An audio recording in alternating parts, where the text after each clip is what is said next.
In today's video, I'll be showing you how to turn off audio description on Amazon Prime Video. Now, this is a very quick and simple thing to do, and the first thing you'll need to do is just head over to the Prime Video website. Now, this can also be done on your mobile phone or on your TV. So if you're doing this on those devices, you may need to go to the Prime Video app. However, once you are on this page, it should look similar to what you're seeing on screen now, and you just want to select a show or a movie that you want to watch.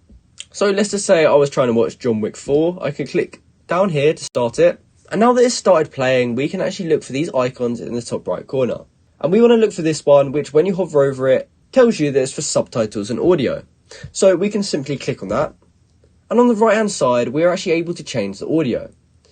Now if you've got audio description turned on, yours will look something like this, with a tick mark next to English with an audio description. Now, since we're trying to turn this off, what we're going to do is just switch it to normal English, because this is just the normal English without an audio description. Now, if you ever decide you want to turn audio description back on, you can simply click this to toggle it on. However, if you ever need to remove it again, we can just switch back to a different one. So that's how you can turn off audio description on Amazon Prime Video. I hope you found this video helpful, and thanks for watching.